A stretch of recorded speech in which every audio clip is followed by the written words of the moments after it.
So this is another another MicroPython talk, and this one is about building a web-controlled, basically totally insecure HTTP-controlled LEDs and a relay on my demo board, right?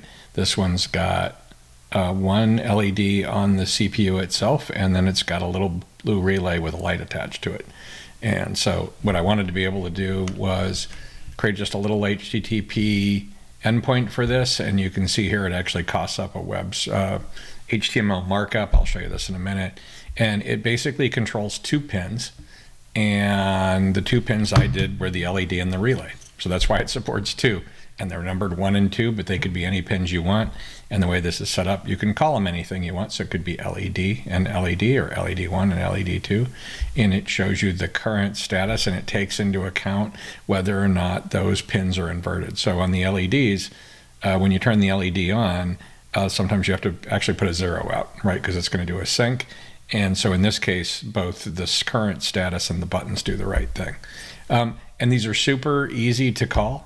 It's basically got a URL wherever the IP address is for this, and in my home network, it actually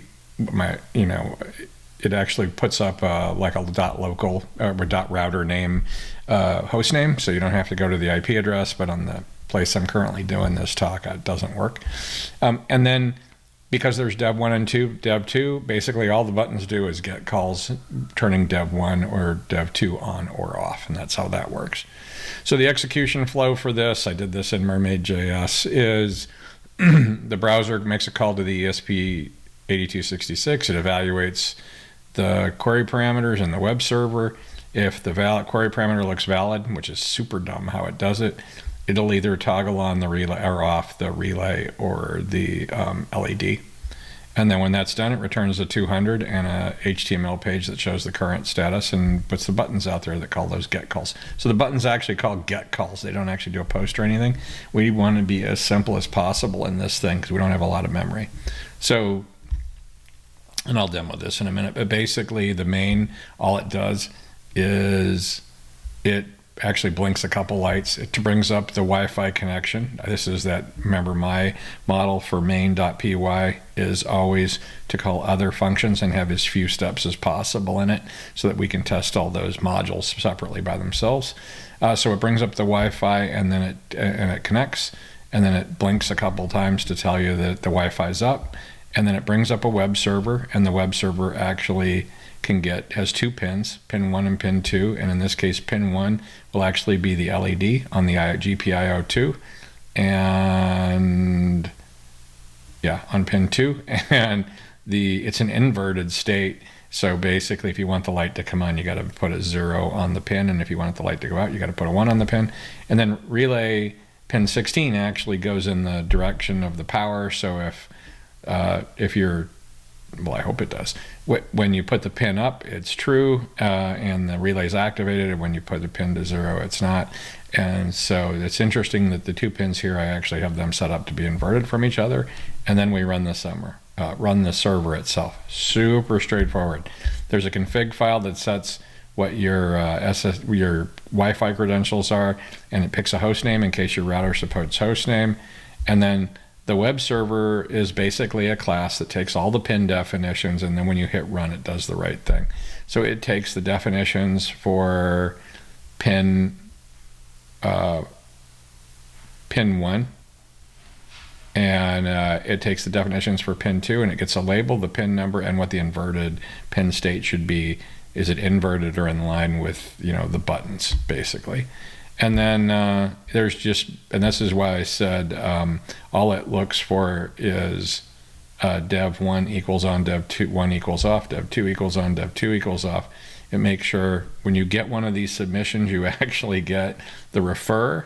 So you actually would get the same flag. Status could be different. So we just look in the first, it probably should say here, it says 8, but it should say less than 20 probably. And then it just runs a loop.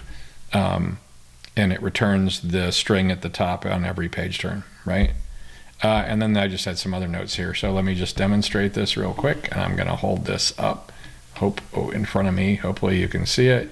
So currently the light is on and I have it set to on, and you can see here it says dev1 equals on.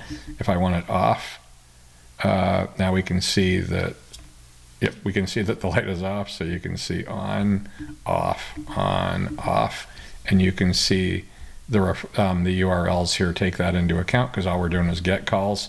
And I did that again so that you could do posts really easy, or you could play with it. You don't even need the GUI. You can just do a push to that get call to it. The other one here is the relay. I don't know if you're going to be able to hear it.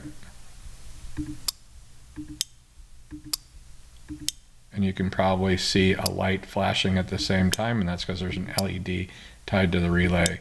And I think the microphone will pick that up. And so that's it. This is all sitting out on the same repo that we talked about in a couple other talks. Basically, we have an IoT board that you can get to from a web browser over Wi-Fi, and all of the development was actually done over a 3.3 volt serial connection through a USB adapter to the laptop. And that's it. I hope that there are probably some other changes that could be made to this to improve it. There's no analog input right now. It only supports 2 devices. You could easily customize it to add servo controls, those kinds of things, and then you could have some other program do a get to this thing to actually make those changes happen. And I think that's it. That's all I got. Go build, and this thing is not secure at all. I'm sure somebody else could add additional functionality. There isn't a lot of memory in this, and I haven't checked how much is left. You actually could get a buffer overrun in this, so probably it needs some more changes. But if you want to build a little web server that lets you remotely control, it also means you can do it from your iPhone, your phone, right? Because you can always hit the browser endpoint to do that. And that's that. Have a great day. Oh, and I never can remember how to stop this.